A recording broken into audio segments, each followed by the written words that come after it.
आज हम बात करेंगे वसंत पंचमी की। ये सिर्फ एक त्योहार नहीं है, बल्कि ये तो ज्ञान, कला और कुछ कहने की, कुछ रचने की उस चाहत का प्रतीक है जो हम सबके अंदर होती है। जरा एक पल के लिए सोचिए, एक ऐसी दुनिया जहां सब कुछ है पर सब कुछ खामोश है। ना कोई संगीत, ना किसी के हंसने की आवाज, ना कोई बातचीत। कितना अजीब लगता है ना?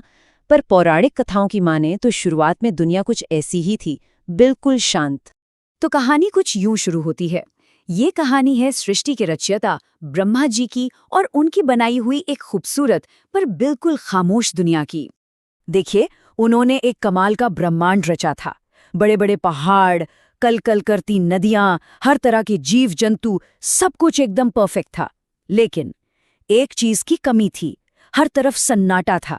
ये बिल्कुल एक शानदार पेंटिंग जैसा था, जिसमें रंग तो सारे थे पर कहीं भी जान नहीं थी।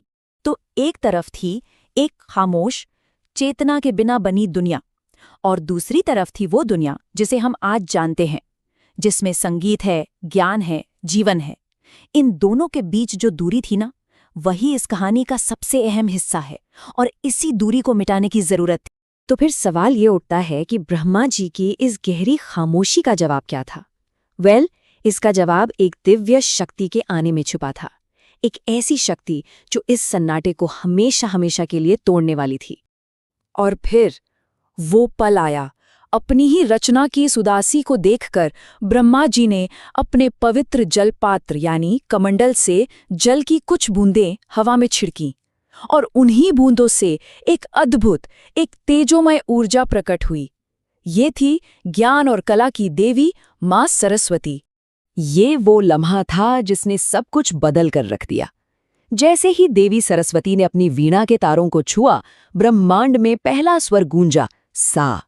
और बस उसी एक स्वर से भाषा, संगीत, कला और बातचीत की न जाने कितनी धाराएं फूट पड़ी। वो खामोशी हमेशा के लिए टूट गई।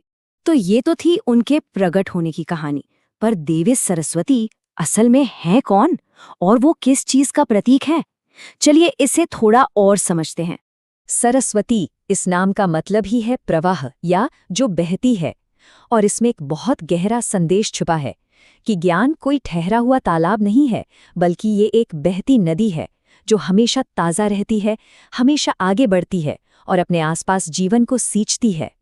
और पता है, उन्हें कई नामों से पूजा जाता है।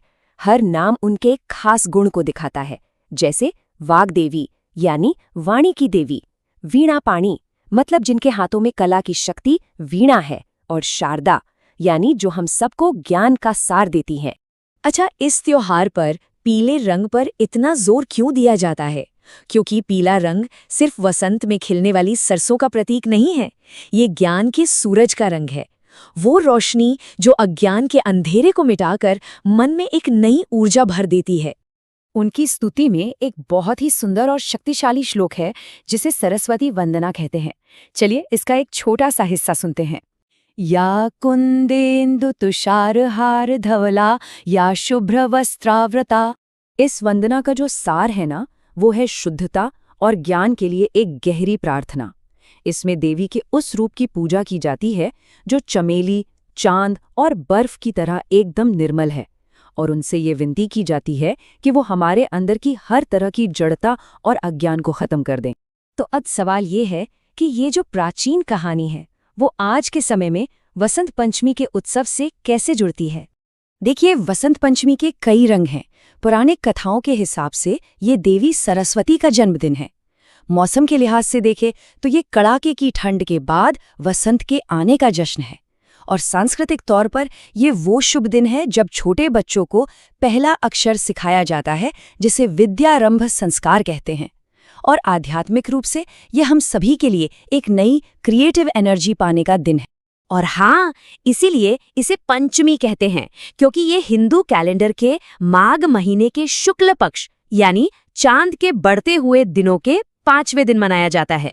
इस दिन पूरे भारत में लोग देवी सरस्वती की पूजा करते हैं, पीले कपड़े पहनते हैं और अपनी किताबें, कलम, यहाँ तक कि अपने म्यूजिकल इंस्ट्रूमेंट्स भी माँ के चरणों में आशीर्वाद के लिए रखते हैं। माना जाता है कि ये दिन किसी भी नई कला या पढ़ाई को शुरू करने के लिए सबसे अच्छा होता है। तो इस पूरे उत्सव और इन सारी कहानियों का सार क्या है? वो कौन सी विरासत है जो आज भी उतनी ही जरूरी है? असल में देखा जाए तो वसंत पंचमी सिर्फ एक धार्मिक त्योहार नहीं है।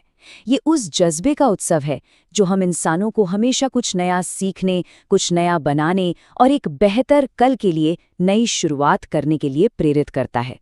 ये ज्ञान की जीत का उत्सव